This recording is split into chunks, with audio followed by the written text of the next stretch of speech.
Anti anginal drugs और drugs for myocardial infection, ठीक है।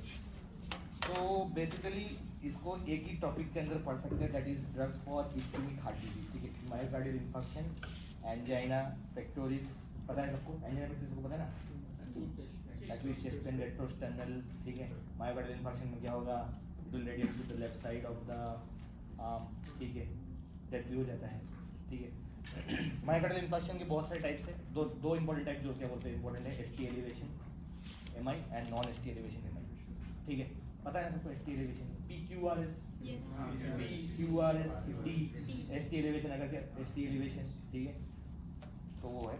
तो इस्केमिक हार्ट डिजीज के बारे में पहले देखते हैं। Ischemic heart disease is a common cause of death across the world, ठीक है, कोई डाउट नहीं, तो डाउट होना भी नहीं चाहिए। इट में मैनिफेस्ट एज एंजाइना पेक्टोरिस, ठीक है, अनस्टेबल एंजाइना और मोर सीवियर केसेस में मायोकार्डियल इन्फेक्शन, ठीक है। मतलब ये 3 तरह के वेरिएंट्स हैं, उसमें सबसे मतलब जो घातक वेरिएंट है वो है मायोकार्डियल इन्फेक्शन, उसके थोड़ा नीचे आता है अनस्टेबल एंजाइना और उसके थोड़ा नीचे आता है एंजाइना पेक्टोरिस, मतलब बेसिकली सब में चेस्ट पेन होगा, ठीक है। अब आते हैं फर्स्ट एंजाइना पेक्टोरिस पे। सो एंजाइना पेक्टोरिस क्या है? Angina pectoris is the chief symptom, वहाँ पे बुक में नहीं है, is the chief symptom of ischemic heart disease, ठीक है।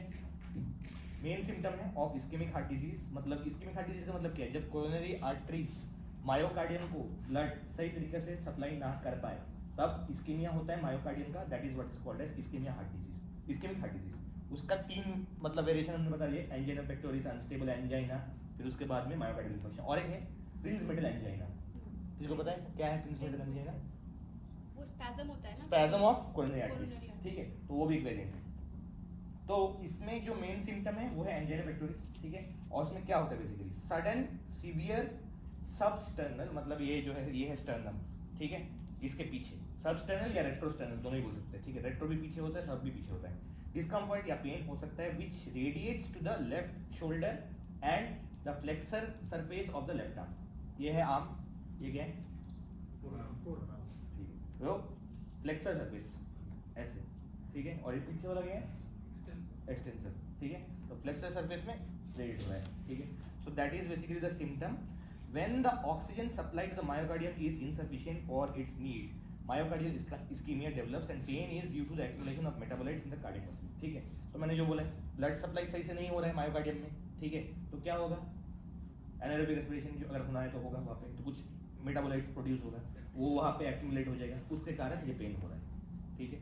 मतलब जितना मायोकार्डियम को जितना ऑक्सीजन का रिक्वायरमेंट है उतना उसको नहीं मिल रहा है। इसके लिए बहुत सारे रीजन हो सकते हैं। एक बताओ, जहाँ पे जो अपना ये जो ना कोलेस्ट्रॉल बढ़ जाता है उसको क्या बोलते हैं? एथेरोस्क्लेरोसिस। तो अगर कोरोनरी आर्टरी में अगर एथेरोस्क्लेरोसिस हो गया तो क्या है? ऑक्लूजन हो जाएगा, तो ब्लड कम फ्लो होगा, एज अ रिजल्ट ऑक्सीजन कम फ्लो होगा टू मायोकार्डियम, सो मायोकार्डियल, ठीक है। अब आते हैं 3 फॉर्म्स ऑफ एंजाइना, ठीक है। एक हो गया फर्स्ट है classical angina which is also known as stable angina, angina of effort और एक्सर्शनल एंजाइना। मतलब एक्सर्शनल एंजाइना, इससे क्या समझ आ रहा है? जब तुम कुछ एक्सर्शन करोगे तब पेन होगा, ऐसे नहीं कि मतलब अभी जैसे बैठे हो तुम लोग, ठीक है, अब नहीं होने वाला है, अभी कुछ ऐसा कुछ प्रॉब्लम नहीं है, क्योंकि जब तुम कुछ एक्सर्शन करोगे, जैसे सोचो तुम स्टेयर्स चढ़ना शुरू किया तुमने, ठीक है, तो उसमें क्या एफर्ट लगता है, ऑक्सीजन ज़्यादा लगता है, ठीक है, ब्लड ज़्यादा लगेगा, ठीक है। उस टाइम पे क्या है? There will be demand mismatch, ठीक है, मतलब जितना ऑक्सीजन चाहिए हार्ट को उतना नहीं मिल रहा है, तो तब अगर वो पेन होगा that is called as stable angina. मतलब ये सबसे माइल्डर वेराइटी है ऑफ एंजाइना, ठीक है। वही यहाँ पे लिखा है pain is induced by exercise और इमोशनल, मतलब एंग्जाइटी वगैरह कुछ भी हो गया, ठीक है, किसी का डेथ हो गया, ठीक है, ब्रेकअप हो गया, ठीक है, फिर पता चला किसी को पता, अरे वो जो गौरव गुप्ता दिखाता है ना, अरे गौरव गुप्ता नहीं, गौरव कपूर को जानते हो? स्टैंड अप कॉमिक, ठीक है, तो उसने एक स्टैंड अप कॉमिक किया था जिसमें था नो बॉल्स करके, उसने बताया था अरे यार आज इसको भी पता चला कि इसका एक ही घोटा है करके, समझ रहे हो? जिसने देखा उसको पता होगा, ठीक है, नहीं देखा तो देख सकते हो, ठीक है। तो उसमें भी शॉक हो जाता है इंसान को, ठीक है भाई कि ऐसा है, तो उसकी दुनिया हिल जाती है उसमें, तो उस टाइम पे भी मायोकार्डियल इन्फेक्शन हो सकता है, that is called as stable angina, ठीक है। Hence there is an imbalance between oxygen supply and demand, ठीक है, जो मैंने बोला था वही है। अब आते हैं नेक्स्ट वाले वेराइटी में, दैट इज वेरिएंट और प्रिंस मेटल एंजाइना, जो ऑलरेडी साइमन ने बता दिया, that is vasospasm of coronary arteries, ठीक है। मतलब आर्टरी ठीक ठाक है, एथेरोस्क्लेरोसिस वगैरह कुछ उसमें हुआ नहीं है, तुम लोगों को समझ तो आया ना पीछे, ऐसा तो नहीं कि पीछे बैठ के सो ही गए हो पूरा, समझ आ रहा है? क्या बताया बताओ, स्टेबल एंजिन क्या है? स्टेबल एंजिन बताओ बताओ बताओ बताओ ना, क्या है स्टेबल एंजिन? क्या है स्टेबल एंजिन? क्या है बताओ? है क्लास के बाद, क्लास के बाद बताओ। स्टेबल एंजिन नहीं समझ में आई? अमीशा स्टेबल एंजिन समझ में आया? स्टेबल एंजिन समझ में आया? स्टेबल एंजिन क्या है? नहीं आया?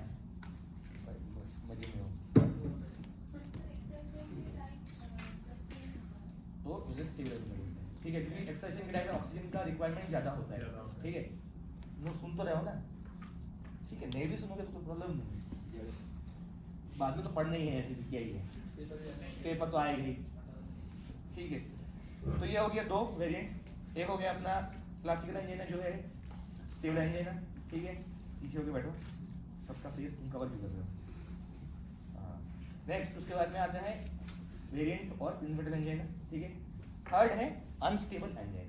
सर वेरिएंट वाला क्या बताया था आपने? कोरोनरी आर्टरीज का वास्तुस्तर, मतलब वेरिएंट और प्रिंसिपल सेम ही है, एक के एक। जैसे क्लासिकल एंजिन है AKA स्टेबल एंजिन है, AKA एंजिन ऑफ एक्सेशन, उसी तरह वेरिएंट AKA प्रिंसिपल एंजिन है, ठीक है? अब आते हैं अनस्टेबल एंजिन जो थर्ड कैटेगरी है, ठीक है? A combination of factors such as increased myocardial oxygen demand, coronary vasospasm and platelet aggregation may result in angina called as unstable angina which requires immediate treatment। मतलब basically यहाँ पे rest में भी क्या बोलते हैं, पेन हो सकता है। अभी ऐसा बैठे हुए हो इस टाइम पे भी हो सकता है। तो अनस्टेबल एंजिना जो है सबसे ऊपर वाला है, ठीक है? और उसमें क्या बोलते हैं, ऊपर में क्या बोलते हैं, अपना मायोकार्डियल इंफार्क्शन आ जाएगा। All these are coming under one group of मतलब एक सिंड्रोम के अंदर आता है which is called as acute ischemic heart disease, ठीक है? और एक टर्म है एक्यूट, कौन से ब्लड वेसल का प्रॉब्लम है सब में? एक्यूट कोरोनरी, अरे सिंड्रोम बोला है मैंने तो, एक्यूट कोरोनरी सिंड्रोम बोल रहा है। ग्रुप ऑफ सिम्टम्स को क्या बोलते हैं? सिंड्रोम, ठीक है? ग्रुप ऑफ सिम्टम्स बोलते हैं सिंड्रोम, ग्रुप ऑफ डिसऑर्डर्स को बोलते हैं? नहीं, ग्रुप ऑफ सिम्टम्स को बोलते हैं, ठीक है? तो ये है acute coronary syndrome, it is anginal pain occurring at rest due to rupture of atherosclerotic plaque, जो पहले बताया, leading to coronary thrombosis and includes unstable angina and myocardial infarction, ठीक है? तो एक्यूट कोरोनरी सिंड्रोम जो है सबसे मेजर चीज है, उसके अंडर में तुम्हारा अनस्टेबल एंजाइना भी आ जाएगा और उससे भी एक लेवल ऊपर है मायोकार्डियल इंफार्क्शन, ठीक है? जहाँ पे इंफार्क्शन हो जाता है, मतलब basically death of the myocardium, ठीक है? तो अब आते हैं एंटी एंजिनल ड्रग्स, ठीक है? Anti anginal drugs, so these are the drugs which are used to improve the balance between oxygen supply and demand. मतलब इसके में क्यों हो रहा था, या तो ऑक्सीजन कम जा रहा है मायोकार्डियम में तब हो रहा है, या तो ऑक्सीजन सही जा रहा है लेकिन हार्ट ज्यादा काम कर रहा है, ठीक है? मतलब जितना काम करना है उससे ज्यादा, ठीक है? जैसे तुम्हारे सीनियर बैच में कुछ लोग थे, जितना क्वेश्चन करना है उससे ज्यादा पूछते, तो उसमें भी प्रॉब्लम है। और कुछ भी ना पूछे, कुछ भी ना सुने, उसमें भी प्रॉब्लम है, ठीक है? तो ये वो कैटेगरी वाला है। तो या तो आप एक काम कर सकते हो कि you can increase the oxygen supply to the myocardium, ठीक है? या फिर you can reduce the oxygen demand. दो तरीके से इसको ठीक कर सकते हो। या तो क्या है, ऑक्सीजन सप्लाई को बढ़ा दो, ठीक है? जब क्या बोलते हैं हार्ट का पंपिंग ज्यादा हो रहा है तो ऑक्सीजन सप्लाई बढ़ा दो, उसके लिए कुछ ड्रग्स यूज कर सकते हो। या तो हार्ट का जो काम ओवर एक्टिविटी जो था उसको कम कर दो, तो क्या है, ऑक्सीजन डिमांड कम हो जाएगा। तो जो पहले ऑक्सीजन जो आ रहा है, जिससे प्रॉब्लम हो रहा था जितना कम ऑक्सीजन में, उसमें सफिशिएंट हो जाएगा, ठीक है? तो अब ऑक्सीजन का सप्लाई बढ़ाना है, मतलब ब्लड फ्लो बढ़ाना है, तो क्या करना है, कोरोनरी आर्टरी को वासो कंस्ट्रिक्ट करना है या डायलेट करना है, ठीक है? तो कोरोनरी डायलेशन करेंगे। दूसरा, हार्ट का एक्टिविटी को कम करना है, मतलब ज़्यादा स्ट्रेस ना हो हार्ट को, तो क्या कर सकते हैं? हार्ट डायरेक्ट थेरेपी पे मत आओ, हार्ट का वर्क को कम करना है तो मतलब क्या क्या चीज कम कर सकते हैं हार्ट का? इतना लोग तो आएगा ही, वो तो कोई डाउट नहीं है। फोर्स ऑफ कंट्रैक्शन कम कर सकते हैं, ठीक है? Cardiac output come, force of contraction जब कम करोगे ऑटोमेटिकली सब कम हो जाएगा, वो नहीं। कौन सा दो ऐसा फैक्टर है जिसके ऊपर में तुम्हारा क्या बोलते उसको, ब्लड प्रेशर डिपेंड करता है? प्रीलोड आफ्टर लोड, ठीक है? तो प्रीलोड को भी कम, प्रीलोड को कम कर सकते हैं, आफ्टर लोड को भी कम कर सकते हैं। आफ्टर लोड मेनली क्या के लिए होता है? किस कारण होता है? और the peripheral resistance. Peripheral vascular resistance, तो उसको कम करेंगे, ठीक है। प्रीलोड कम कैसे कर सकते हैं? Venous return को कम करेंगे, ठीक है। नेक्स्ट, हार्ट रेट को बढ़ाना है कि कमाना है? कम कर. कमाना है, ठीक है। तो अब इसी से क्या बोलते हैं, ड्रग्स आ जाएंगे, ठीक है। So drugs used in the treatment of angina are as follows. अब इसमें क्या बोलते हैं, क्लास ऑफ ड्रग्स है। फर्स्ट नाइट्रेट्स, ठीक है।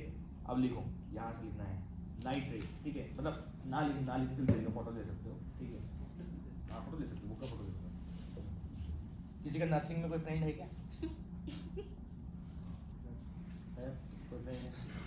नहीं, नर्सिंग में कोई फ्रेंड बना लो। नहीं, ये दूसरा है, ये दूसरा बुक है, ठीक है। अगर कोई नर्सिंग में किसी का दोस्त है, तुम्हारा दोस्त है नर्सिंग में, है ना, ये बुक उससे क्या बोलते, तुम ले भी सकते हो। पर वो पूछेंगी, तुम्हें क्यों चाहिए? हाँ, वो तुम्हारे फ्रेंड्स फर्स्ट ईयर में है, अभी तो फर्स्ट ईयर है ना सर. तुम्हारे फ्रेंड्स सेकेंड ईयर में नहीं है। वो फिर क्या पूछोगे, उनके पास ही नहीं होगा, ठीक है। सेकेंड ईयर सीनियर को बोलना पड़ेगा, सीनियर्स, नर्सिंग सीनियर्स, ठीक है। हाँ, तो क्या कर रहे हैं, क्या बोल रहे हैं? मोनालिसा, वो कौन है?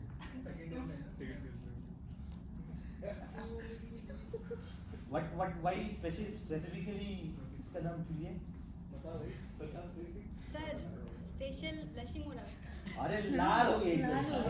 This is due to increased production of what? Increased production of what? Vasodilation कैसे होता है? फेशियल में अरे supply which molecule? Histamine. Histamine. Monalisa is your friend. Then girlfriend.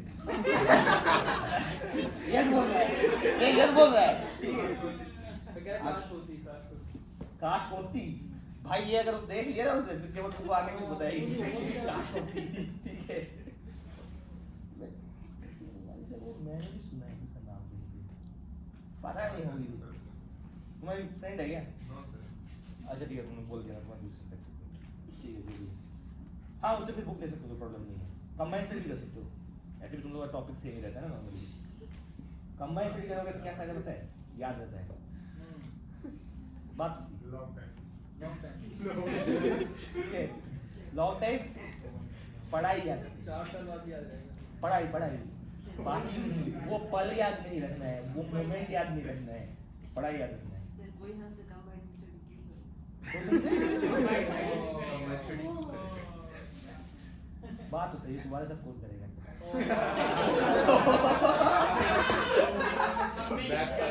Sorry, ऐसा मैं नहीं बोलना चाहता था, बट बोल रहे, क्या कर सकते हैं, ऐसा बताओ, कोई दिल पे मत लेना। बहुत लोग करना चाहिए विदाउट एनी डाउट, सर वो अच्छा एकदम है. कोई डाउट नहीं है, तुम्हारे साथ बहुत लोग कंबाइन स्टडी करने चाहिए। आज सपना देखो, तुम देखना सपने में तुम देखोगे।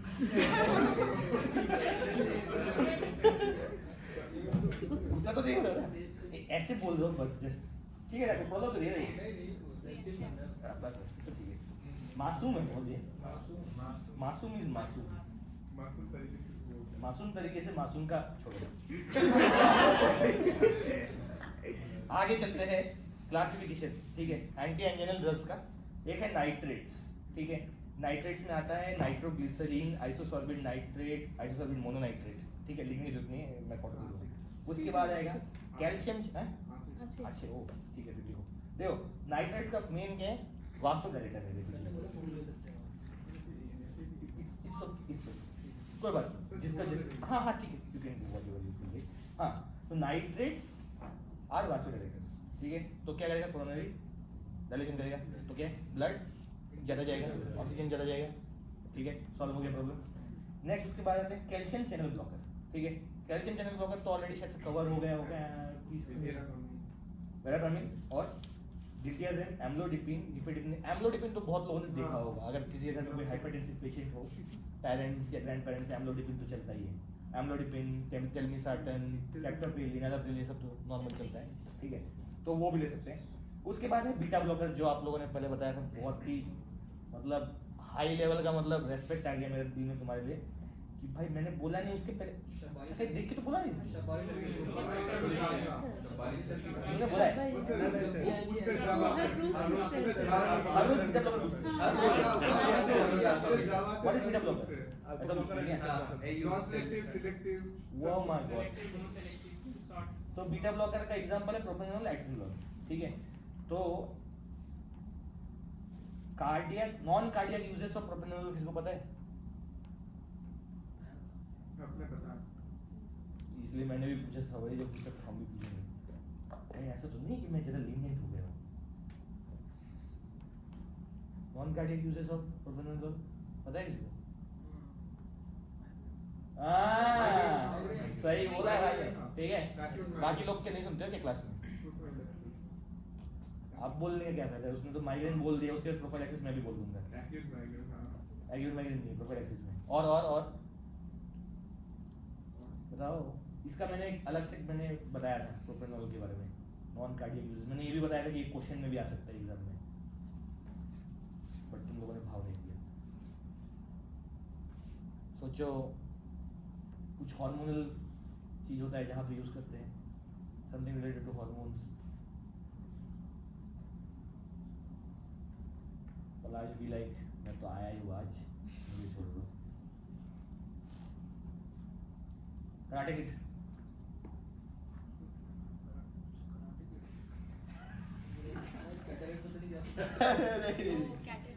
पता है किसी को पता है नहीं पता है एसेंशियल ट्रेमर सुना है performance anxiety thyroid storm thyroid का बोला तुमने माइग्रेन बोला उसके बाद थायराइड में ज्यादा मोशन बोला तुमने तो सही है भाई देखिए बाकी लोग तुम लोग नहीं सुनते हो क्या क्लास में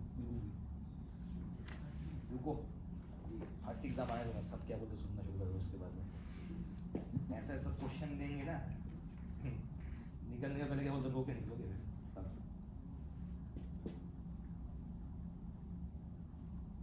मजाक कर रहा था सभी फेल हो गए तो फिर से क्या बोल देना पड़ेगा एग्जाम वैसे क्यों करता हूँ मैं तो ऐसे ही क्वेश्चन दूंगा कि जो बहुत ही इजी है अब प्रॉब्लम ये है कि तुम्हारे बैच में ऐसे लोग भी है जो बहुत इजी भी नहीं जानते हैं तो बहुत इजी नहीं जानने वाले 4 लोग कहाँ पे हैं तुम थे क्या ओ तुम लोग तीनों तुम तीनों ही हो अच्छा तुम लोग इसलिए सामने आ गए हो वाह भाई अरे तुम्हारा कैसा केस और एक 3 और एक तो सर अच्छा पीछे तुम दोनों बैठे हो अच्छा तुम लोग पैर करके बैठे हो क्या तुम दोनों ऐसे कोई बैठ नहीं है ये तो यही बोल रहा है बोल रहे हैं कि तुम लोग प्यार करते हो अच्छा तुम वैसे हो गया मतलब यू गाइस आर नहीं हो ना क्या बताओ नो तो बोल दिया कि मैंने पूछा ही नहीं कुछ समझ में आ गया तलवारबाजी नहीं गुड समझ आ रहा है ठीक है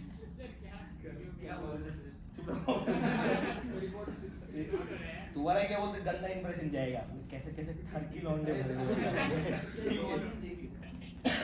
चलो नेक्स्ट वाला बीटा ब्लॉकर्स तो सबको पता ही है प्रोप्रानोलोल ठीक है एटेनोलोल सबको पता है ठीक है उसके बाद में है पोटेशियम चैनल ओपनर ठीक है पोटेशियम चैनल ओपनर उसमें एग्जांपल क्या है निकोरैंडिल याद रखना और एक है पीनासिडिल करके जो भूल जाओगे मैं भी भूल जाता हूँ ठीक है अगर याद रख सकते हो तो बहुत बढ़िया नहीं रख सकते तो कोई प्रॉब्लम नहीं निकोरैंडिल इंपॉर्टेंट है ठीक है पोटेशियम चैनल ओपनर ठीक है उसके बाद में आते हैं मिसलेनियस में क्या बोलते हैं जो थोड़ा डिफरेंट मैकेनिज्म से एक्ट करते हैं जैसे एस्पिरिन क्लोपिडोग्रेल रेनोलेजिन डाइप्रिटामोल एस्पिरिन सबको पता होना चाहिए ठीक है जब भी देखो भाई एस्पिरिन नहीं एस्पिरिन कौन से ड्रग से एनएसएडी ठीक है तो एस्पिरिन को देंगे हम लोग ठीक है एस्पिरिन को दे सकते हैं क्योंकि एस्पिरिन का एंटीप्लेटलेट एक्शन भी है क्योंकि यहाँ पे जो ब्लड सप्लाई कम हो रहा है वो क्यों हो रहा है थ्रोम्बस फॉर्मेशन के कारण ठीक है तो थ्रोम्बस फॉर्मेशन को अगर हम कम कर दें तो कैसे कर सकते हैं एस्पिरिन देंगे एंटीप्लेटलेट एक्शन उसके बाद में क्लोपिडोग्रेल भी दे सकते हैं ठीक है ये दोनों ही वो जो कोएगुलेशन सिस्टम पे काम करता है बेसिकली ठीक है तो ये हो गया क्लासिफिकेशन ऑफ ड्रग्स अब आते हैं एक ड्रग पे फर्स्ट है नाइट्रेट का मैकेनिज्म एक्शन क्या है वासोडाइलेटर से ठीक है they are converted to nitric oxide अब इसके बारे में तो बात तो बोलना नहीं है इसके बारे में नाइट्रिक ऑक्साइड क्या करता है वैसोडाइलेशन करता है। कैसे करता है? ये तो मैंने ही लिया था नाइट्रिक ऑक्साइड का क्लास, छोड़ो कोई बात नहीं, मैं खुद भी भूल गया हूँ। एक्टिवेट्स वास्कुलर ग्वानिलाइल साइक्लेस, ठीक है। Nitrates are converted to nitric oxide which activates vascular guanylyl cyclase which in turn increases the synthesis of C के बाद क्या है? मोनोफॉस्फेट, सब मोनोफॉस्फेट CGMP। अरे CGMP यार, जहाँ जो वास्कुलेशन करता है, ठीक है। तो CGMP is responsible for relaxation of smooth muscles। तो यहाँ पे वो क्या करेगा? Relaxation of vascular smooth muscles, ठीक है। तो क्या होगा? वासोडाइलेशन, ठीक है। क्लियर? नाइट्रिक ऑक्साइड का जो मैकेनिज्म ऑफ एक्शन है वही। टाइम हो गया क्या? अब आते हैं फार्माकोलॉजिकल एक्शंस में, ठीक है। तो अगर ये वासोडाइलेशन करता है, ठीक है, तो ये क्या करेगा? प्रीलोड को कम कर देगा। क्यों प्रीलोड को कम कर देगा? अगर सोचो वीनो डायलेशन हो रहा है, ठीक है, पहले कंसीडर था तो कि प्रेशर था ब्लड में, तो वीनस रिटर्न हो रहा था ठीक ठाक, ठीक है। अब वो डायलेट हो गया है, तो अब प्रेशर नीचे से ऊपर नहीं आ रहा है, तो उतना ज़्यादा वीनस रिटर्न नहीं होगा। एरिया बढ़ गया, प्रेशर कम। ओके, एग्जैक्टली, वीनस रिटर्न कम, ठीक है। तो अब वीनस रिटर्न कम हुआ तो वर्कलोड कम, ठीक है, प्रीलोड कम तो मायोकार्डियल ऑक्सीजन डिमांड भी कम, ठीक है, एंटी एंजियल इफेक्ट, ठीक है, डन। उसके बाद में रिडक्शन ऑफ आफ्टरलोड भी करते हैं। कैसे? अगर आर्टरीज का डायलेशन करते हैं, ठीक है, तो पहले क्या कंसीडर था? तो क्या था? पेरिफेरल वास्कुलर रेजिस्टेंस ज्यादा था, तो ज्यादा फोर्स के अगेंस्ट में हार्ट को पंप करना पड़ रहा था। अभी क्या वो डायलेट हो चुका है, तो ज्यादा फोर्स के अगेंस्ट में पंप नहीं करना है, तो ज्यादा वर्क नहीं करना है, ज्यादा ऑक्सीजन नहीं चाहिए, तो अगेन एंटी एंजियल इफेक्ट, ठीक है। दोनों तरीके से ये क्या करेगा? एंटी एंजियल इफेक्ट कर रहा है। एक प्रीलोड को कम कर रहा है, दूसरा आफ्टर लोड को भी कम कर रहा है, क्योंकि दोनों में डायलेशन कर रहा है। पहले डायलेशन कर रहा है तो वीनस रिटर्न कम हो रहा है, तो प्रीलोड कम हो रहा है। दूसरा आफ्टर लोड को कैसे कमा रहा है? अगर वास्कुलाइजेशन कर रहा है, दैट इज आर्टरीज का, ठीक है, तो तब क्या होगा? पेरिफेरल वास्कुलर रेजिस्टेंस बढ़ेगा या कम होगा? कम हो जाएगा, तो हार्ट को वर्क ज़्यादा नहीं करना पड़ेगा, फोर्स ज़्यादा नहीं लगाना पड़ेगा, तो आगे। अब तीसरा, कोरोनरी आर्टरीज का भी डायलेशन करेगा। कोरोनरी आर्टरीज का डायलेशन मतलब कि ज़्यादा ब्लड जा रहा है कोरोनरी आर्टरीज में, तो मतलब इस्कीमिया होने का चांस कम, ऑक्सीजन ज़्यादा मिल रहा है मायोकार्डियम को। तो ये तीनों मेथड से ये क्या कर रहा है? एंटी एंजियल इफेक्ट कर रहा है, ठीक है। तो ये हो गया इसका फार्माकोलॉजिकल एक्शन। अब आते हैं अदर वास्कुलेचर में। Nitrates also cause dilation of blood vessels in the skin resulting in flushing, ठीक है, जो मोहित को हुआ था थोड़ी देर पहले, ठीक है। उसके बाद में nitrates also cause dilation of meningeal blood vessels. Meningeal blood vessel का मतलब क्या है? यहाँ पे, ठीक है। अब सोचो, अगर यहाँ पे जो ब्लड वेसल है अभी नॉर्मल है, ठीक है, अभी डायलेट हो गया है, ठीक है, तो ये प्रेस करेगा ना दोनों साइड में, मतलब एक तो ऊपर एक नीचे, और ये क्रेनियम और ये पूरा एरिया एक फिक्स स्पेस है। ऐसा तो नहीं है कि ये इसको प्रेस करेगा तो ये फूलते जाएगा धीरे धीरे, ऐसे नहीं। तो क्या है? इसके कारण क्या होगा? हेडेक होगा, ठीक है। इसलिए नाइट्रेट का एक एडवर्स इफेक्ट है headache. This is because of what? Dilation of meningeal, ठीक है। अब आते हैं प्लेटलेट्स में इसका फंक्शन, ठीक है, हाँ, ठीक है। सो नेक्स्ट आते हैं प्लेटलेट्स के फंक्शन में, ठीक है। प्लेटलेट्स में क्या करता है? Nitric oxide from nitrates inhibit platelet aggregation. बस अब इसमें कुछ सोचने की जरूरत नहीं। प्लेटलेट एग्रीगेशन अगर कर देगा तो मतलब क्या? क्लॉट नहीं बनेगा, थ्रोम्बस नहीं बनेगा, तो क्या बोलते? ऑक्लूजन नहीं होगा, तो ब्लड फ्लो अच्छा जाएगा, कोरोनरी आर्टरी से प्रॉब्लम नहीं होगा। उसके बाद में आते हैं वेरिएंट एंजाइना में भी नाइट्रेट्स को यूज कर सकते हैं। क्यों? क्योंकि वेरिएंट एंजाइना में क्या होता है? कोरोनरी स्पैज़म होता है, वासोस्पैज़म होता है। यहाँ पे ये क्या करें? वासोडाइलेशन, ठीक है, बस ये भी ठीक है। सेम इसमें भी सेम बताया। अब आते हैं फार्माकोकाइनेटिक्स में, ठीक है, ये उतना इंपॉर्टेंट नहीं है लेकिन ये याद रखो pharmacokinetics. Pharmacokinetics nitrates are well absorb orally, ठीक है, समझाने का कुछ है नहीं इसमें, but they undergo extensive first pass metabolism, मतलब लीवर में जो मेटाबॉलिज्म होता है वो थोड़ा सा ज्यादा होता है, फर्स्ट पास मेटाबॉलिज्म, ठीक है। उसके बाद आते हैं कैसे इसको दे सकते हैं, what are the different ways by which you can give nitrates, ठीक है। फर्स्ट ओरल दे सकते हो, ठीक है, मतलब टैबलेट। उसके बाद में सबलिंगुअल दे सकते हो, जैसे नाइट्रोग्लिसरीन। अगर किसी ने देखा हो कैजुअलिटी में कोई पेशेंट आता है रेट्रोस्टेमिक चेस्ट पेन, जिसको मतलब एंजाइना या फिर एमआई वगैरह हम लोग डाउट कर रहे हैं, उसको हम लोग देंगे सबलिंगुअल नाइट्रोग्लिसरीन, मतलब जीभ के नीचे रखना है उसको, ठीक है। तो 15 मिनट का ड्यूरेशन होता है, लेकिन उसको 3 बार दे सकते हैं मैक्सिमम, ठीक है, अगर पेन रिलीफ ना हो। फिर उसके बाद में कुछ हायर प्रोसीजर करना है जो मैं भूल गया अभी फिलहाल, ठीक है। जैसे पेन खत्म हो जाए, एडवांटेज क्या है इसको? तो ठीक है, तो और ज्यादा रखने की जरूरत नहीं। जैसे पेन खत्म हो गया then you can just speed it out. हाँ, तो वहां से तो यहाँ पे नीचे जो है सबलिंगुअल वेन है ना, एनाटॉमी में तुमने पढ़ा सबलिंगुअल वेन, तो क्या है वहां से फटाफट एब्जॉर्ब हो जाएगा। तो क्या तुम लोगों को जल्दी मतलब ओरल में जो मतलब तुम लोगों को कम स्पीड में जो बेनिफिट मिल रहा था, सबलिंगुअल में वो जल्दी मिलेगा, क्योंकि यहाँ पे डायरेक्ट सबलिंगुअल वेन है, वहां से सिस्टम सर्कुलेशन मिल जाएगा। जैसे ही पेन खत्म हो जाए you can speed it out also. Oral में तो स्पीड नहीं कर सकते हो, सॉल्व कर लिया ना। अब तो स्पीड करने के लिए क्या करना पड़ेगा? हाँ, वॉमिटिंग करना पड़ेगा स्पीड करने के लिए, ठीक है। वॉमिटिंग कराने के बहुत सारे तरीके हैं, अब उस पर नहीं जाएंगे, ठीक है। आज के देखो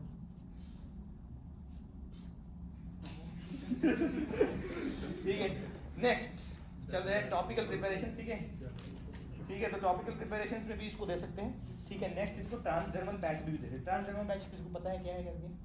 एक ड्रग के लिए मैंने बताया था पहले, मोशन सिकनेस में ट्रांसडर्मल पैच यूज होता है। कोई ड्रग का H से स्टार्ट होता है या S से स्टार्ट होता है, किसको पता है? हायोसिन, स्कोपोलामीन, मैंने नहीं बताया। ऑटोनॉमिक नर्वस सिस्टम तो हो चुका है ना तुम लोगों का, तो उसमें तो ये हो गया होगा। बताया था प्याज के बारे में, पैच, ओ ठीक है ठीक है, देख लेना वो। तो सेम यहाँ पे वही इसका क्या बोलते हैं डायग्राम दी है, तो ज़्यादा कुछ इतना है नहीं, ठीक है। CGMP क्या करता है? फ्री कैल्शियम को कम करता है, ठीक है। मतलब CGMP वासोडाइलेशन कर रहा है ना, वो कैसे कर रहा है वो बोल रहा है। CGMP फ्री कैल्शियम को कम करेगा सेल में, तो कैल्शियम कम है तो ऑब्वियसली कंट्रैक्शन कम होगा, रिलैक्सेशन होगा, ठीक है डन। तो ये ऑलरेडी मैंने बता दिया है पेरिफेरल वास्कुलर रेजिस्टेंस कैसे कम हो रहा है। दूसरा क्या बोलते हैं, कूलिंग ऑफ ब्लड के कारण फ्री लोड कम हो रहा है। तीसरा कोरोनरी ब्लड फ्लो बढ़ रहा है क्योंकि कोरोनरी वास्कुलरेशन हो रहा है, ठीक है। बता दिया ये topical preparations are used for not जरूरत नहीं है तो बस। हाँ, एडवर्स इफेक्ट में आते हैं, ठीक है। नाइट्रेट्स का adverse effect first meningeal blood vessel dilation होगा तो क्या होगा? हेडेक, फ्लशिंग हो जाएगा क्योंकि स्किन के क्या बोलते हैं ब्लड वेसल डायलेट हो रहा है, ठीक है। स्वेटिंग होगा, पाल्पिटेशन होगा, weakness and postural hypotension. Postural hypotension क्यों? क्योंकि वासो डायलेशन कर रहा है इसलिए पोस्चरल, ठीक है।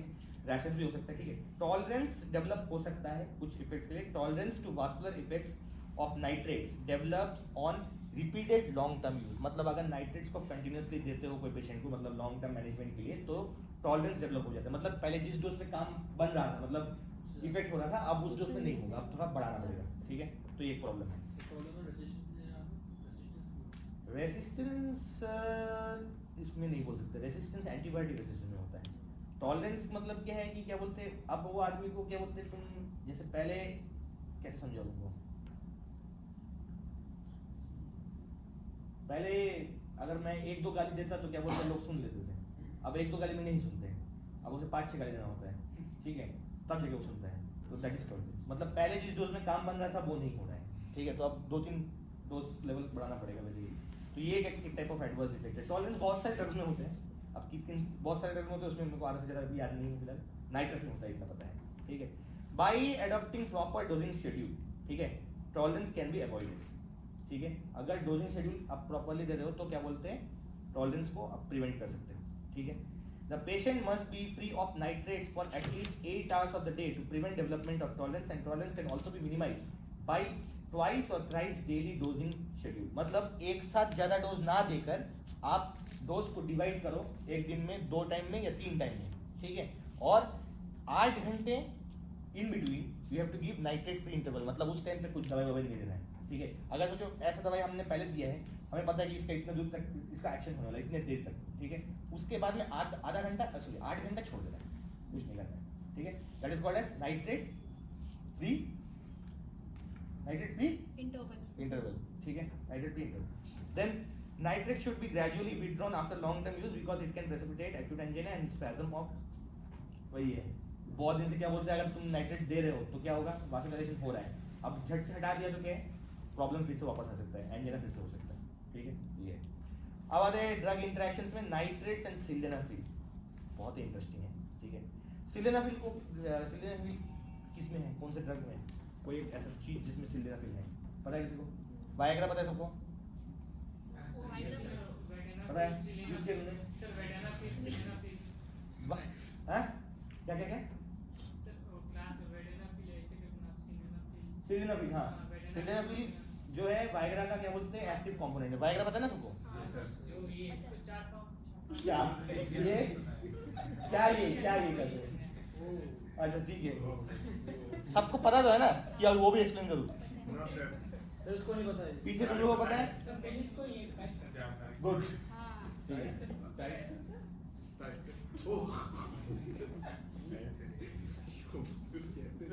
ठीक है, ठीक है, छोड़ो। सो सिल्डेनाफिल जो है, it is a drug which is used for what? Use for what? हाँ ठीक है बोल रहे हो, यूज फॉर व्हाट? इजैकुलेशन को नहीं, इजैकुलेशन करेंगे, इरेक्टाइल डिस्फंक्शन में यूज करते हैं। तुम लोग सुन तो रहे हो ना? क्या बोल रहे हैं? इसके बाद गौर मत करना, ठीक है? ये बहुत ही ये कौन है? हाँ ये जो तुम्हारे सामने बैठा हुआ है, ये कुछ बोल रहा है, इसके बाद नहीं सुनना है। तो इरेक्टाइल डिस्फंक्शन में यूज करते हैं sildenafil, which is what? A phosphodiesterase inhibitor. So it thus increases the CGMP activity, resulting in relaxation of cavernous as well as vascular smooth muscle, vasodilation, results in hypotension. So sildenafil potentiates the activity of nitrates and can cause severe hypotension. मतलब sildenafil भी क्या करता है? vasodilation कर रहा है। Nitrate क्या कर रहा था? vasodilation। तो अगर ज्यादा vasodilation हो गया तो क्या होगा? सीवियर हाइपोटेंशन, ठीक है? तो ये तो इसलिए क्या बोलते हैं, दोनों एक साथ देने से प्रॉब्लम हो जाएगा बेसिकली, ठीक है? तो इसके ऊपर एक जोक था, लेकिन वो मैं नहीं बोलूँगा, हैं? नहीं वो नहीं बोल सकते, जोक है, समझ लेना, ठीक है?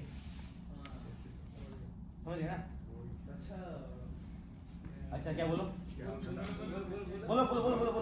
सर ज्यादा डायरेक्ट ज्यादा चला जाएगा ब्लड तो क्या होगा? ज्यादा ब्लड तो क्या होगा? हाँ ब्लड जाने के लिए तो कर रहे हैं। उसको ब्लड नहीं बोलना था आपसे, बस हाँ ज्यादा से वो तो और जान रहा है। ब्लड नहीं बोलना था। मेरा ब्लड नहीं बोलना था उसको। सर हाइट बढ़ जाएगा।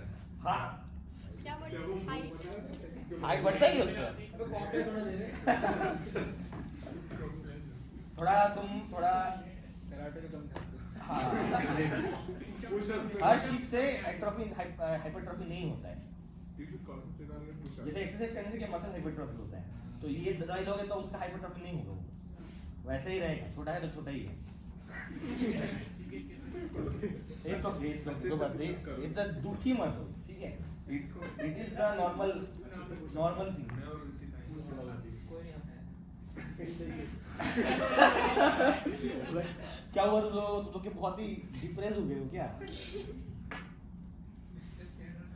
ये लोग क्यों हंस नहीं रहे? ये लोग इनको कुछ प्रॉब्लम खराब लग रहा है क्या?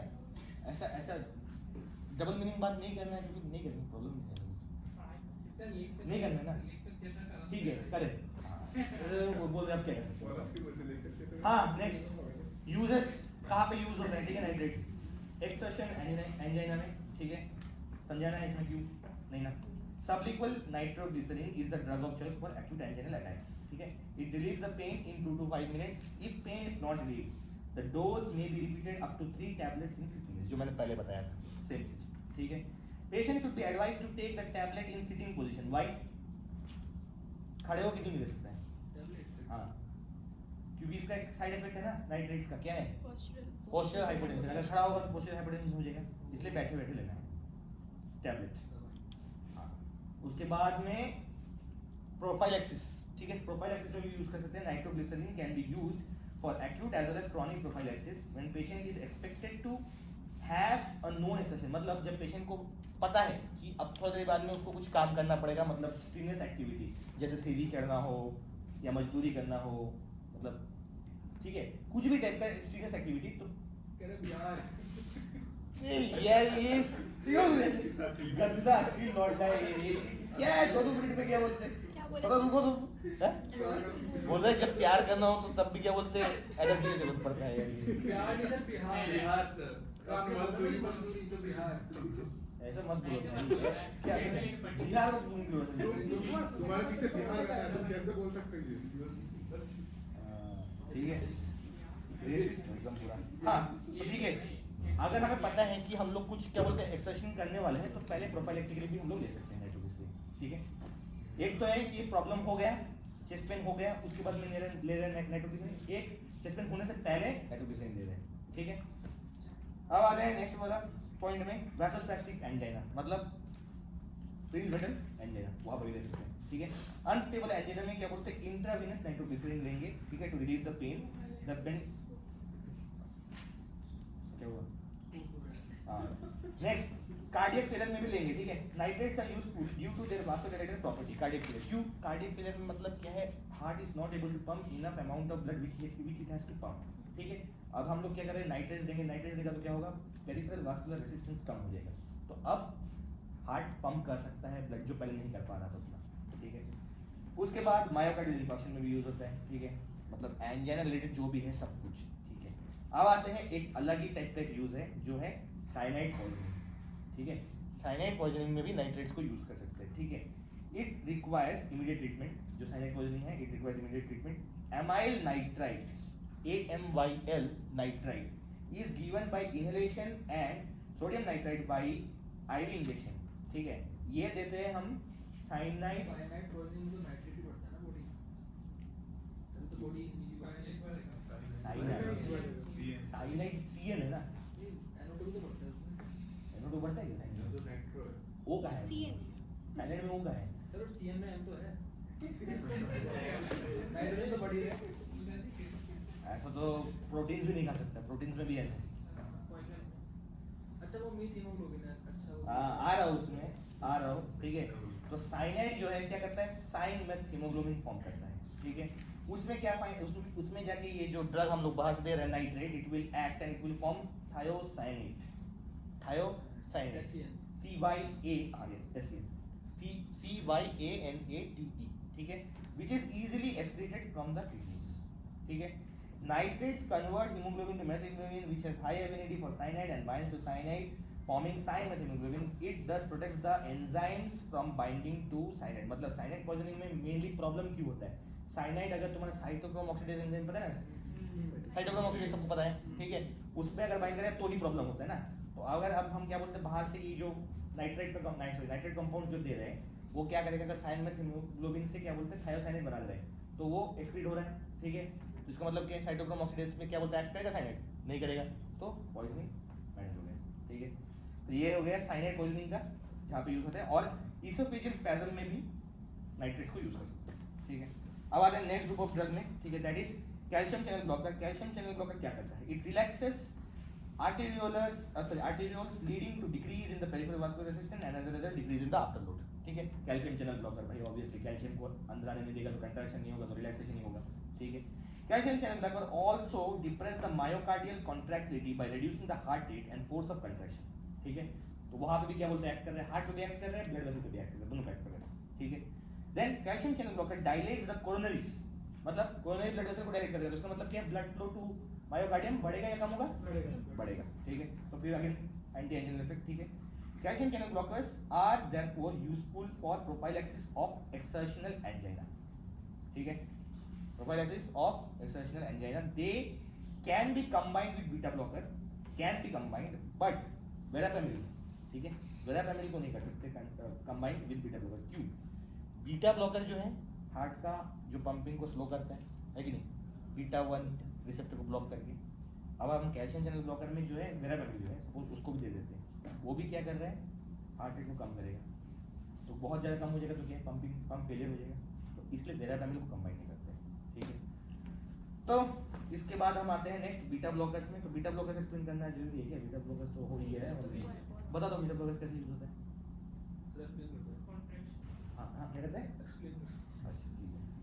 Beta blockers reduce the frequency and severity of attacks of exertional angina and are useful for prevention of angina. क्यों? क्योंकि क्या बोलते हैं ये हार्ट रेट को कम करता है, तो मतलब ऑक्सीजन डिमांड को कम करेगा, ज़्यादा करेगा, कम करेगा, तो क्या बोलते हैं, यूज्ड इन एंजाइना, ठीक है।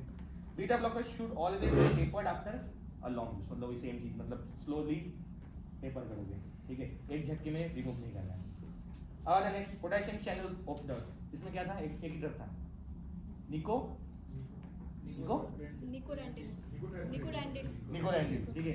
So nicorandil is an arterial and venous dilator. क्यों? It causes opening of ATP sensitive potassium channels, as a result it leads to efflux in efflux of K+ leading to hyperpolarisation and therefore relaxation of the vascular space, ठीक समझ में आ गया, ठीक है। ये arterial वासोडाइलेटर है और वीनस डायलेटर भी है, Q it opens that कौन सा channel ATP sensitive potassium channel. तो क्या होगा जो K प्लस है सेल के अंदर, ठीक है, मतलब जो मसल सेल के अंदर में वहां से K प्लस बाहर आ जाएगा। K प्लस बाहर आया तो मतलब क्या है हाइपर पोलराइजेशन, हाइपर पोलराइजेशन मतलब क्या रिलैक्सेशन, ठीक है। तो रिलैक्सेशन हो गया तो वासोडाइलेशन हो गई। सर जो बोला है कि पोटेशियम चैनल वही वाले क्या सोडियम पोटेशियम पंप वाले जो ATP नहीं नहीं ये दूसरा वो है। कार्डिक एक्शन पोटेंशियल में जो था। अगर ऐसा होता तो यहाँ पे Na plus K plus ATPase लिखा होता, यहाँ पे सिर्फ लिखा है ATP सेंसिटिव K प्लस। या तो हमको भी डाउट हो रहा है, चेक करो एक गूगल में Na plus K plus ATPase को। सर कल जो हम लोग पढ़े थे एंटी अरिथमेटिक में कि कार्डिक एक्शन पोटेंशियल हाँ। जहाँ पर फेज 1, फेज 0, फेज 2, 3 रहता है, पोटेशियम और सोडियम का एक्सचेंज इनफ्लक्स और इनफ्लक्स। वहाँ पे Na प्लस K प्लस उसमें था सर Na प्लस Funny बाहर channels जाता है, भी इफ्लक्स होता है क्योंकि वो ना फ्लक्स होता है वो मुझे पता है, लेकिन ये जो पूछ रहा है कि ये Na plus K plus ATPase है कि कोई दूसरा K प्लस का चैनल है, वो है इसका डाउट। नहीं आयन चैनल नहीं है क्योंकि यहाँ पे ATP जहाँ पे आ गया वो आयन चैनल नहीं तो क्या है, नाम वो बताया आपने active ATP sensitive K plus channel. Nicorandil site of action of nicorandil, site of action. हाँ वो तो ठीक है लेकिन which type of potassium channel? यार तो छोड़ो, पलाश बोल रहा है कि छोड़ो, पोटेशियम चैनल होता है पता चल गया ना, बस वही रखो। चला जाएगा अगले साल की निकाल के हमको तो पढ़ना है। हाँ वही बात है, बात तो सही है। तो उसको भी तो ये पढ़ना ही पड़ेगा। निकालेगा तो और इसके डिटेल पढ़ना पड़ेगा उसको, तब इस बुक से नहीं होगा उसका, तब तो ये वाला बुक आ जाएगा, वो गुडमैन गिलमैन मोटा वाला KD 40 एंड ऑल। ये कहीं तुम अब्दास को फॉलो तो नहीं कर रहे हो? आफ्ताब नहीं, अब्दास तुम्हारे सीनियर जो है वो साल भर बोल रहा था कि नीट एग्जाम देगा, नीट एग्जाम देगा, लास्ट में नीट भी नहीं दिया, इसमें भी फेल हो गया। वही होगा बोल रहे हो, वाह कॉन्फिडेंस। ठीक है नेक्स्ट तो निकोरेंडिल का एडवर्स इफेक्ट देखते हैं। एडवर्स इफेक्ट क्या है? हेडेक है, फ्लशिंग है, पाल्पिटेशन, डिजीनेस एंड हाइपोटेंशन। ठीक है ये याद करना है, समझाने का तो है नहीं। वासोडाइलेशन मतलब क्या है? मैंने ये ब्लड वेसल वासोडाइलेशन होगा तो हेडेक फ्लशिंग भी होगा। ठीक है बस अब खत्म। अब आते हैं मिसलेनियस में, एक है एस्पिरिन। ठीक है long term administration of low dose of aspirin is recommended to prevent myocardial infarction. Low dose aspirin देंगे एज एंटी प्लेटलेट। ठीक है लो डोज एस्पिरिन। ठीक है व्हाट हैपेंड? टाइम हो गया क्या? टाइम तो हो गया बट कोई नहीं। तो क्या 1 टाइम तक लूंगा, कोई प्रॉब्लम नहीं है। कोई फर्क long term use of low dose की high dose. Low dose aspirin. ठीक है अब आते हैं नेक्स्ट वाले पे। एंटीप्लेटलेट बोल रहे यस नेक्स्ट है रेनोलाजिन। ठीक है ranolazine prevents calcium overload in the myocardium during ischaemia and hence reduces the myocardial oxygen demand.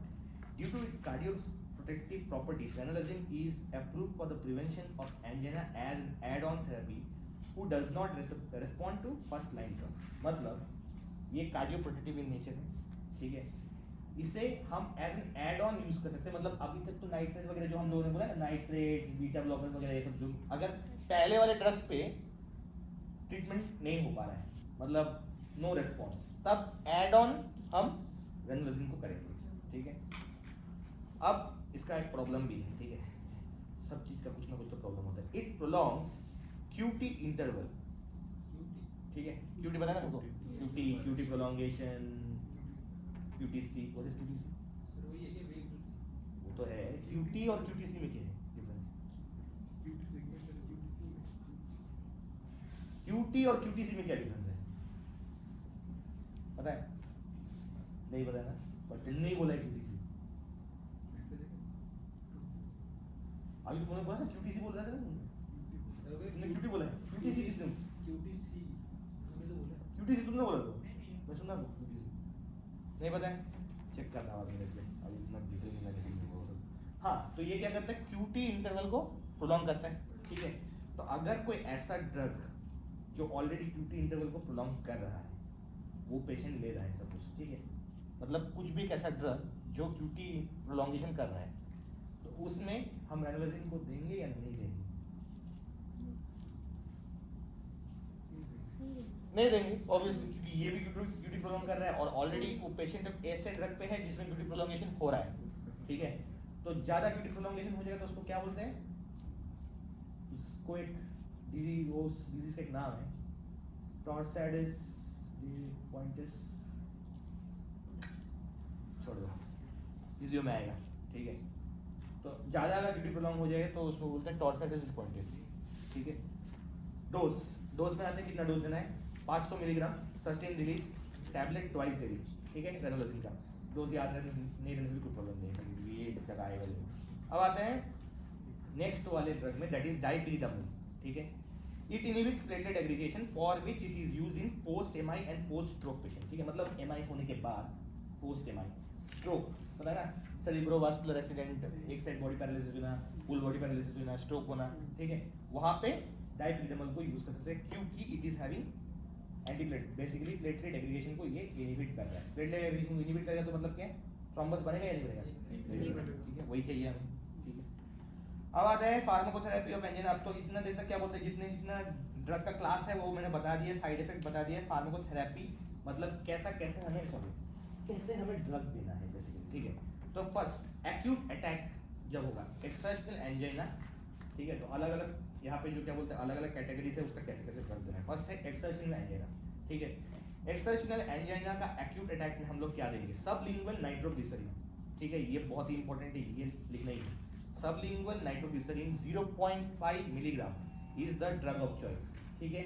If the pain does not subside in 5 minutes, then you will repeat it again, ठीक है। And after the relief of pain, the tablet should be split out, okay? हाँ, okay. And suppose if the pain does not subside, तो 3 tablet देके दे सकते हो 15 minute तक, ठीक है। अगर ठीक नहीं होता है तो नेक्स्ट प्रोसीजर में जाना है, जो हायर प्रोसीजर जो है वगैरह वगैरह जो मैं बोल गया, ठीक है। यहाँ पे फार्माकोथेरेपी की बात चल रहा है तो फार्माकोथेरेपी में जाएंगे, ठीक है। तो मेनली 3 डोज तक दे सकते हो 15 मिनट में।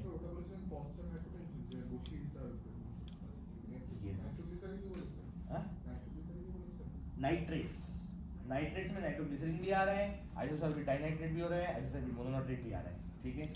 अब आते हैं acute if the pain does not subside then, ठीक है। अगर पेन सबसाइड नहीं हो रहा है एक्सर्शनल एंजाइना में, अगर मतलब हमने 3 डोज ट्राई कर लिया 15 मिनट में, तो क्या बोलते हैं मायोकार्डियल इन्फार्क्शन का केस हो गया है, ठीक है। तो मायोकार्डियल इन्फार्क्शन होगा, उसके बाद में एसटी सेगमेंट एलिवेशन हो सकता है, नॉन एसटी सेगमेंट एलिवेशन हो सकता है। अगर एसटी सेगमेंट एलिवेशन एमआई मतलब उसको बोलते हैं स्टेमी हुआ तो परक्यूटेनियस इंटरवेंशन करना पड़ेगा, ठीक है, मतलब बेसिकली एंजियोप्लास्टी, ठीक है, वो करना पड़ेगा। एनस्टेमी हुआ तो पहले थोड़ा बहुत ड्रग देख के क्या बोलते हैं हम लोग मैनेज करके देख सकते हैं, ठीक है। अब आता है एक्यूट प्रोफाइलैक्सिस में। एक्यूट प्रोफाइलैक्सिस में क्या करेंगे, सबलिंगुअल नाइट्रोग्लिसरीन फिर से देंगे, given 15 minutes before an exertion. मतलब सोचो अभी मैं कुछ 15 मिनट के बाद में कुछ स्ट्रेनस एक्सरसाइज करने वाला हूँ, ठीक है, तो तब मैं दवा ले लूँगा सबलिंगुअल नाइट्रोग्लिसरीन, ठीक है, 15 minutes before starting the exercise. अब वो एक्सरसाइज डिपेंड करता है लोगों पे, पीपल टू पीपल, वो क्या एक्सरसाइज करना चाहते हैं वो, ठीक है। तुम क्या करना चाहते थे, क्या करना चाहते थे एक्सरसाइज, स्ट्रेनस एक्सरसाइज जो बोल रहे थे,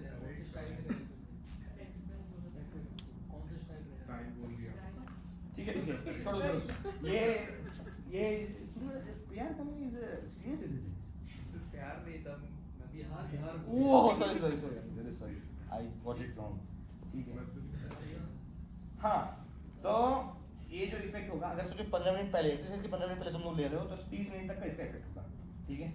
अब आता है क्रॉनिक प्रोफाइलैक्सिस में। अब तक 2 हमने बता दिया है, एक होता है एक्यूट अटैक का क्या बोलते हैं ट्रीटमेंट, दूसरा एक्यूट प्रोफाइलैक्सिस, तीसरा क्रॉनिक प्रोफाइलैक्सिस, ठीक है। क्रॉनिक प्रोफाइलैक्सिस में you can give long acting nitrate, chronic भाई मतलब कंटिन्यूसली दे रहे हो दवाई, अब रोज ले रहा है इंसान, वो रहता है ना ओपीडी में कुछ पेशेंट्स आते हैं जिनके पास बहुत सारा दवाई होता है, उसमें से एक दवाई ये होगा, ठीक है। तो लॉन्ग एक्टिंग नाइट्रेट्स और बीटा ब्लॉकर्स और calcium channel blockers can be given, ठीक है। If one drug is not effective, मतलब इन तीनों ग्रुप में से अगर एक ड्रग इफेक्टिव ना हो तो क्या करेंगे, कंबाइन कर देंगे, ठीक है। तो कॉम्बिनेशन ऑफ ड्रग्स जो हम लोग दे सकते हैं इन एंजाइना वो बता रहा हूँ।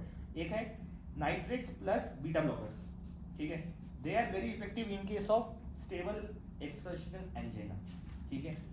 And reflex tachycardia due to nitrate is countered by beta blockers and ventricular dilatation due to beta blockers is opposed by nitrates. Reflex tachycardia due to nitrates क्यों हो रहा है, कोई बोल सकता है?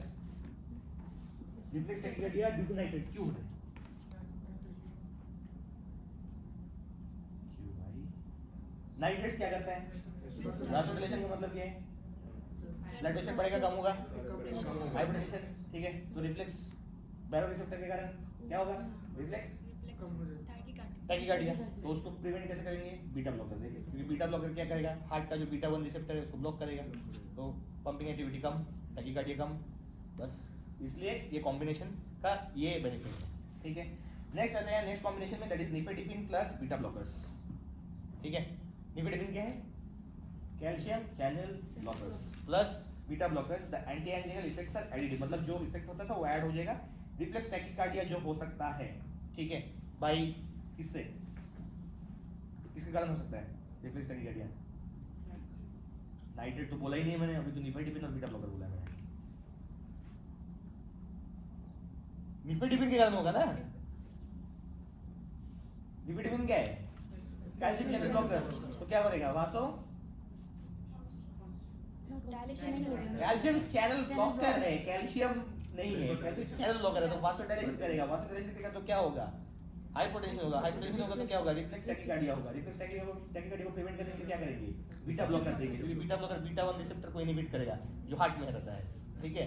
तो इसलिए ये कॉम्बिनेशन यूज करते हैं। लेकिन वेरापेमिन और बीटा ब्लॉकर को एक साथ दे सकते हैं, दे सकते हैं, नहीं दे सकते, ठीक है, क्योंकि दोनों का जो है वो हार्ट में, वेरापेमिन का क्या है, हार्ट में भी क्या बोलते हैं, ज्यादा कार्डियक डिप्रेसेंट एक्टिविटी, मतलब सप्रेसेंट एक्टिविटी है, तो ज्यादा ही फोर्स कम हो जाएगा तो प्रॉब्लम है, इसलिए नहीं दे सकते।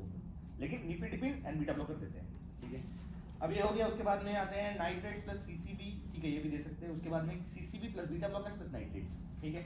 3 drugs can be used in case of severe angina, मतलब बहुत ही ज्यादा प्रॉब्लमेटिक है, एक दवाई से हो ही नहीं रहेगा, वहां पे CCB calcium channel blocker plus beta blocker plus nitrates 3 दोगे, ठीक है। अब आते हैं नेक्स्ट वासोस्पैस्टिक एंजाइना, वहां पे भी यूज होता है, वहां पे आप नाइट्रोग्लिसरीन या निफेटिपिन दे सकते हो sublingually for treating and preventing, दोनों, प्रिवेंट भी कर सकते हो, ट्रीट भी कर सकते हो, दोनों, ठीक है। अब आते हैं अनस्टेबल एंजाइना, ठीक है।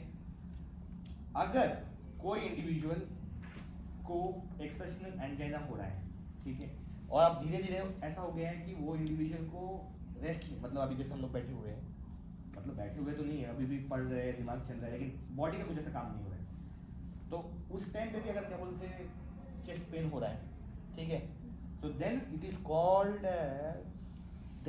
एज अनस्टेबल एंजाइना, ठीक है। तो ये है अनस्टेबल एंजाइना, ठीक है। तो severe prolonged anginal attacks without ECG evidence of MI is called as unstable angina. अगर ईसीजी एविडेंस मिल गया, जैसे एसटी एलिवेशन या टी वेव इन्वर्शन, ठीक है, तो फिर तो ये स्टेमी या तो एनस्टेमी बन जाएगा, ठीक है। अगर ईसीजी का एविडेंस नहीं है हमारे पास में, तो ये अनस्टेबल एंजाइना, ठीक है। एमआई अनस्टेबल एंजाइना का एक लेवल ऊपर है, ठीक है। सबसे पहले क्या है, stable angina, that is angina on exertion, उसके बाद में अनस्टेबल एंजाइना, ठीक है, उसके बाद एमआई, ठीक है। एमआई में भी एनस्टेमी, फिर उसके बाद में स्टेमी, स्टेमी सबसे ज्यादा प्रॉब्लमेटिक है। स्टेमी में क्या, फटाफट you have to do this percutaneous intervention, ठीक है, ये हो गया। अब आते हैं drugs used in unstable angina. First aspirin, ठीक है, क्यू प्लेटलेट एग्रीगेशन को इनहिबिट करेगा, ठीक है, प्लस इसका क्या डोज देंगे हम लोग, 75 to 300 मिलीग्राम डेली एस्पिरिन। उसके बाद हम लोग देंगे हेपेरिन। हेपेरिन का क्या फंक्शन, बस क्योंकि वहाँ पे क्या बोलते हैं थ्रोम्बस फॉर्म हो रहा है, तो उसे हमें प्रिवेंट करना है, इसलिए हेपेरिन देंगे। नाइट्रेट्स देंगे, इंट्रावीनस नाइट्रोग्लिसरीन देंगे, क्यों, वासो देंगे, पेन कम करने के लिए, ठीक है। और जो ड्रग्स हम लोग दे सकते हैं वो है बीटा एड्रेनर्जिक ब्लॉकर्स, ठीक है। बीटा एड्रेनर्जिक ब्लॉकर्स हार्ट का ऑक्सीजन डिमांड को कम करने के लिए, सेम ही है, इसका पहले जो बोला है वही रिपीट करना है बस, ठीक है। अब आता है नेक्स्ट टॉपिक में, that is drugs used in myocardial infarction. तो ये अब मैं रीड कर दूंगा क्योंकि इसमें ज़्यादा कुछ समझ नहीं आया, इसको ऐसे रटना है पूरा। ये क्वेश्चन आएगा डायरेक्ट क्वेश्चन आएगा, इसको ऐसे ही लिख देना है जो लिखा है। तो ये मैं रीड कर रहा हूँ। Coronary artery disease is the most common most important cause of premature death, ठीक है, एज के पहले डेथ हो जाना, ठीक है, बेसिकली हाँ एज के पहले डेथ हो जाना, ठीक है।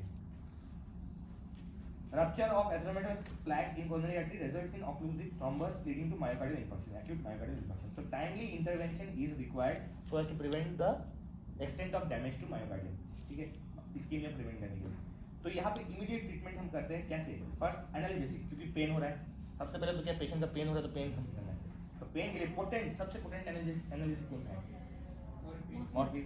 तो मॉर्फिन 10 मिलीग्राम देंगे और pethidine 50 milligram is given intravenously through IV cannula to release the pain, ठीक है। उसके बाद में हम क्या बोलते हैं डाइज़ेपम भी दे सकते हैं, क्योंकि जब भी देखो जब पेशेंट का हार्ट अटैक बोलते हैं ना, हार्ट अटैक हो तो टेंशन हो जाता है, ठीक है, तो एंग्जाइटी हो जाता है, तो डाइज़ेपम क्या है, बेंजोडाइज़ेपिन।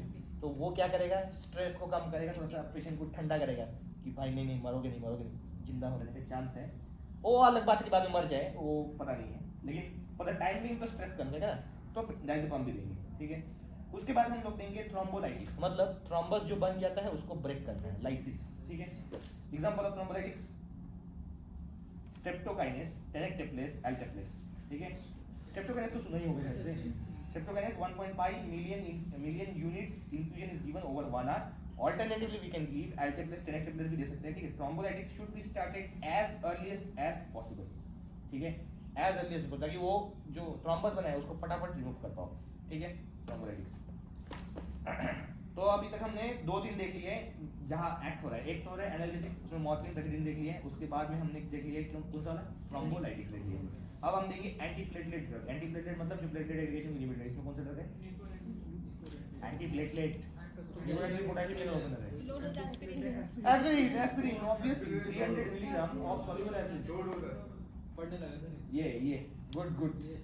आजकल तुम अकेले रहते हो कि आज तुम दोनों कंबाइन कर रहे हो, तुम दोनों कंबाइन स्टडी करो, बेस्ट है। कहाँ कहीं तो करोगे, हाँ हाँ। 300 milligram of soluble aspirin given orally, ठीक है, reduces the mortality and then it should be continued even after the patient recovers। मतलब पेशेंट का जब वो चेस्ट पेन खत्म हो जाता है, ऐसा नहीं कि एस्पिरिन को बंद कर देना है, तब भी कंटिन्यू करेंगे 75 to 150 मिलीग्राम पर डे। पहले क्या देंगे, कितना मिलीग्राम, मतलब अटैक के टाइम में कितना मिलीग्राम दे रहे हैं, 325 भी होता है आई थिंक। यहाँ पे 300 लिखा हुआ है इस बुक में, तो जो इस बुक में लिखा है वही लिखा है। कुछ यहाँ तक मुझे याद है 325 भी है शायद से। डोज के नंबर लिखते हैं, जरूरत नहीं है तो इतना लिख दो, वही बड़ा बात है, इतना ही लिख नहीं पाओगे, मतलब लिख पाओगे, हाँ कोशिश करो, ठीक है। तो पहले 300 मिलीग्राम, उसके बाद में कंटिन्यू करना है, पेशेंट का रिकवरी हो जाए तो कंटिन्यू करना है 75 to 150 मिलीग्राम पर डे, ठीक है। और एक चीज़ जो बहुत इंपॉर्टेंट है, ऑक्सीजन का डिमांड बढ़ जाता है, तो हम लोग क्या करेंगे, बाहर से बात तो सही बोल रहा है, थोड़ा ऑक्सीजन सप्लाई देना है, ऐसे नहीं कि डायरेक्ट वेंटिलेटर पे बैठा हुआ, ठीक है। ऑक्सीजन सप्लाई देना है बाहर से, high flow oxygen should be given by inhalation में, ठीक है। मास्क दे सकते हो, ठीक है, ऑक्सीजन मास्क होता है उसका हर एक का क्या बोलते हैं कैपेसिटी, मतलब जो ऑक्सीजन मास्क होता है उसके बाद में नेक्स्ट होता है तुम्हारा आई थिंक वेंट्यूरी मास्क, ठीक है। उसके बाद में उसके ऊपर होता है एनआरबीएम किसको पता है, एनआरबीएम नॉन रीब्रीथिंग मास्क, नहीं पता है, मतलब different levels of oxygen supply, मतलब एक का होता है 5 लीटर पर मिनट, किसी का 10 लीटर पर मिनट, किसी का 6 लीटर पर मिनट, वैसा कैपेसिटी बढ़ता है। अगर सोचो पहले कम ऑक्सीजन में नहीं हो रहा है, कोविड के टाइम पे अगर तुम लोग कहीं एडमिट हुए थे, मतलब मैं इंटर्नशिप कर रहा था ना कोविड के टाइम पे, तो हम लोग वहाँ पे देते थे कि ऑक्सीजन 4 लीटर पर मिनट, 6 लीटर पर मिनट। सोचो SpO2 पता है सबको, सैचुरेशन इंप्रूव नहीं हो रहा तो क्या है, लीटर पर मिनट को बढ़ाना है धीरे धीरे। तो पहले मास्क के बाद में वेंटिलेटर मास्क, उसके बाद में एनआरबीएम, फिर भी नहीं हो रहा है, फिर उसके बाद में मैकेनिकल इंट्यूबेशन, ऐसा करेंगे। जो तुम लोगों को नहीं करना है, मैं बोल रहा हूँ, ठीक है, तुम लोग एमएलटी हो, तुम ओटीटी को करना पड़ेगा शायद से। उनका काम तो गेट खोलने है ना, गेट खोलना है, कौन सा गेट, मशीनरी काम है ना उनका। मुझे तो बोल रहे थे कि क्या बोलते बहुत कुछ करते हैं करके मशीन के साथ।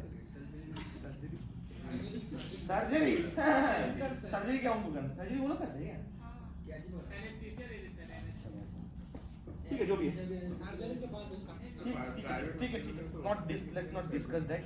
उसके बाद हम लोग आते हैं नेक्स्ट एंटीकोएगुलेंट्स। एंटीकोएगुलेंट्स में कौन सा ड्रग है, हेपारिन, डन, वो भी हो गया। उसके बाद देंगे वासोडाइलेटर्स। वासोडाइलेटर्स में क्या देंगे, बोलो सबलिंगुअल, सबलिंगुअल नहीं देना है, अभी तो बहुत प्रॉब्लम है। अभी क्या देंगे, जल्दी और जल्दी एक्ट होना चाहिए, आईवी, किसने बोला आईवी, वाओ ब्रो, कराटे, ठीक है। नाइट्रोग्लिसरीन और sodium nitrochloride can be given as IV. उसके बाद में अदर ड्रग्स में आप दे सकते हो एंटी एमेटिक्स, थोड़ा मतलब जिसको स्ट्रेस हो जाता है ना, तो स्ट्रेस में क्या बोलते हैं, उल्टी करने का मन करता है, ऐसा जो देना चाहते हो दे सकते हो। एंटी एंटीएमेटिक्स इतना इंपॉर्टेंट नहीं है, बट यहाँ लिखा हुआ तो मैं बोल रहा हूँ मेन ड्रग तो कवर हो चुका है ऑलरेडी, एंटी प्लेटलेट। स्ट्रेस में होती है। हाँ भाई, जब तुमको ज़्यादा स्ट्रेस हो जाता है, Yes, sir. ठीक है। होता है। ओ माय गॉड, कोई मर गया सामने को। ठीक है, ऐसा होता है ना। अरे कोई मूवी वगैरह में तुम देखते नहीं हो, जैसे क्या बोलते हैं, जब कोई कुछ ऐसा कुछ ब्लड जैसा कोई देख लेता है, अरे वो छोड़ो, सर एनिमल थ्री देखो ना। में हाँ सर फेवरेट है। ठीक है, उसमें लास्ट में क्या बोलते हैं वो, हाँ, देखिए गला ना, काट एक गला काटता है, हाँ, वो स्ट्रेस, उसको दिक्कत नहीं होती, that is called stress reduced. ठीक है, हाँ डिटेल नहीं चाहिए, वो लोग देख लेंगे वीडियो बाद में। हाँ? वो तो हाँ आने वाला, तुम कर रहे हो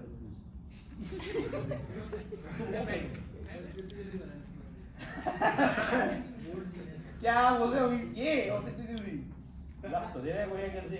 ठीक है, हाँ हाँ कपड़े पहन रखे भाई ये सब गंदा है तो बात मत करो, ऐसे कैसे लोग ठीक अब बात से तक बातें कर रहे हैं। ठीक है, इसको कट कर देना पड़ेगा। ठीक है ना, तुम तो बच्चे हो, मैं ना बोलूँ तो चलेगा, बस मैं कुछ नहीं बोल रहा ऐसा कुछ। बोलेंगे ये लोग सुधरे नहीं है, ये लोग क्या ही है, ये हमारे यूथ आजकल के ज़माने में ऐसा ऐसा इनको अश्लील है ये लौंडा। ठीक है, हाँ तो लॉन्ग टर्म ट्रीटमेंट में क्या करोगे? अब तो एक्यूट मैनेजमेंट हमने बता दिया ऑलरेडी, एनाल्जेसिक दे दोगे, कौन सा? Morphine oblique penicillin. ठीक है, उसके बाद में एंटी प्लेटलेट। ठीक है, एंटी प्लेटलेट कौन सा है? एंटीकोएगुलेंट। फिर उसके बाद में थ्रोम्बोलाइटिक्स, स्ट्रेप्टोकाइनेस और टेनेक्टोप्लेस, एल्टेप्लेस। ठीक है, उसके बाद में अगर उल्टे वगैरह आ रहा है तो एंटीएमेटिक्स। वासोडाइलेटर कौन सा? एनो नहीं, एनो बनता है नाइट्रोग्लिसरीन या फिर मतलब नाइट्रेट्स का कुछ भी। ठीक है, अब लॉन्ग टर्म ट्रीटमेंट। ठीक है, लॉन्ग टर्म ट्रीटमेंट जब पेशेंट स्टेबलाइज हो जाता है। ठीक है, अब तो एक्यूट मैनेजमेंट हमने किया ना, अब लॉन्ग टर्म ट्रीटमेंट जब पेशेंट स्टेबलाइज हो जाता है तो then we have to give some drugs which will prevent the further episodes, मतलब ये फ्यूचर में ना हो इसलिए दवाई देंगे हम लोग। ठीक है, तो long term administration of lower dose aspirin. ठीक है, उसके बाद में एक beta adrenergic blocker and an ACE inhibitor are useful in reducing the long term mortality. ठीक है, लॉन्ग टर्म मोर्टेलिटी 3 ड्रग जो मैंने बताया कौन कौन सा?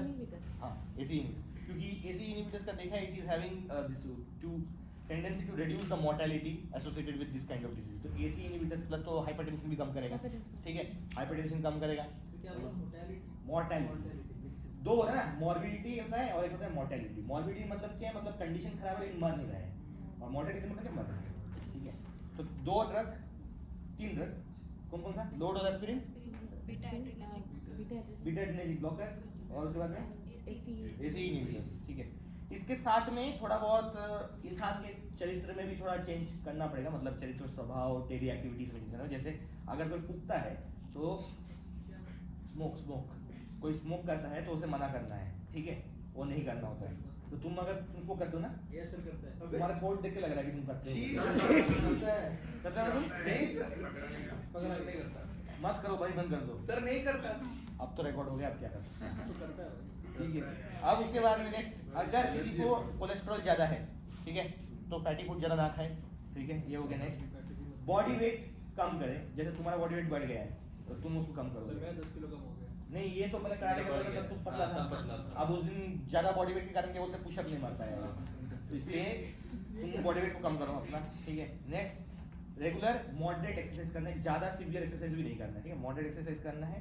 और अगर कुछ कोमॉर्बिडिटीज है, मतलब जैसे डायबिटीज हो गया, ठीक है, कुछ और प्रॉब्लम हो गया, तो उसको भी मैनेजमेंट करना है, क्योंकि they can precipitate this conditions. ठीक है, तो हो गया बस। लेकिन खत्म नहीं हुआ, खत्म नहीं हुआ है, क्यों बताए? लंच टाइम हुआ तो क्या है, अभी तक तो 5 मिनट बचे हैं। कब है क्लास? आधा घंटा में लंच कर लेना। सर आधा घंटा में क्या? ऑर्डर लेट आता है। ऑर्डर लेट आधा आता है। घंटे ही है सर। 10 मिनट जाने में 10 मिनट, 10 मिनट आने में 5 मिनट, धोने में हाथ। ना निकल गया तो पढ़ाई जो कर रहे ये देखो, ये कैसा हंस रहा है बेटा, हाथ धोने में 5 मिनट। हाँ हाँ, हाँ तो कोई एक आदमी मुझे बताओ कि एक्यूट मैनेजमेंट कैसे करते हैं मायोकार्डियल इन्फार्क्शन, कौन कौन सा ड्रग देते हैं, बस ये बताओ। पहले तो नाइट्रोग्लिसरीन नहीं तुम मत बताओ, तुम हमेशा बोलते हो, तुम बताओ रचित, बताओ क्या क्या। मैं भी तो हमेशा बोलता कोई बिल्कुल ही नहीं बोलता है, कोई कोई जो बिल्कुल बोलता ही नहीं है। हूँ मोहित मोहित ये भी तो बोलता है, तुम ही बता दो, सामने बैठे हो तुम बोलो। हाँ बोल दो बोलो, हाँ तुम। हाँ सर मैंने कौन सा एक्यूट मैनेजमेंट जो मायोकार्डियल इन्फार्क्शन में कौन कौन सा ड्रग दे सकते हैं हम लोग? सर पहले सर vasodilators ठीक है, सर देन एंटी एमेटिक, ठीक है। देन सर उसके बाद एंटी एमेटिक्स के बाद सर एंटीकोगुलेंट के बाद सर जो anti depression anti depressant, anti depressant क्यों दोगे? सर डिप्रेशन में कुछ बात ही नहीं हो रहा है। बेंजोडाइजेपिन अपने वो एंजाइटी बाप रे बाप, इतना वो एंजाइटी के लिए होता है, वो डिप्रेशन के लिए नहीं। हाँ ठीक है फ्लुबेंजाडाइजेपिन ठीक है। और इंपॉर्टेंट ड्रग बताओ, ये सब आलतू फालतू इधर उधर क्यों, मेन जो है वो बताओ। नाइट्रेट्स की तरह और मेन कौन सा है? प्रॉब्लम क्या होता है मायोकार्डियल इन्फार्क्शन, पेशेंट कैसा आएगा? पेशेंट पेशेंट क्या बोलेगा, मुझे क्या हो रहा है करके? मुझे स्टेप पेन पेन हो रहा है, तो पेन के लिए क्या दोगे? एनालिसिस हाँ तो एनालिसिस बोलो ना, एनालिसिस क्या, कौन सा एनालिसिस? मॉर्फिन ठीक है, उसके बाद नेक्स्ट उसके बाद क्यों हो रहा है वो? ब्लड सप्लाई ब्लड सप्लाई कम हो रहा है, क्यों हो रहा है? थ्रोम्बस बन जा रहा है, थ्रोम्बस बन रहा है। तो थ्रोम्बस को अगर डिस्ट्रॉय करना है तो क्या दोगे? एंटी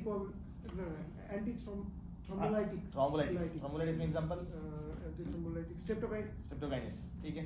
उसके बाद नेक्स्ट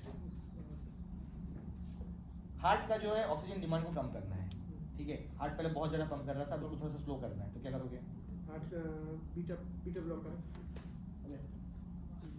ये रटने का नहीं है, जो हो रहा है प्रोसेस वो सोचो, उसके अगेंस्ट में क्या क्या ड्रग तुमको पता है वो बस बोल देना बस, एक ठीक है। लो डोज एस्पिरिन এটা দিতো हैं? Low dose aspirin sir photo ले लेते लोडोस हाँ हाँ Antiplatelet. Low dose is for the chronic. Chronic से यहाँ पे 300 मिलीग्राम दोगे, then you will continue with 75 to 100 milligram per day. সে ওটা বুকতে ছবি নিয়ে গেল হ্যাঁ। এখানে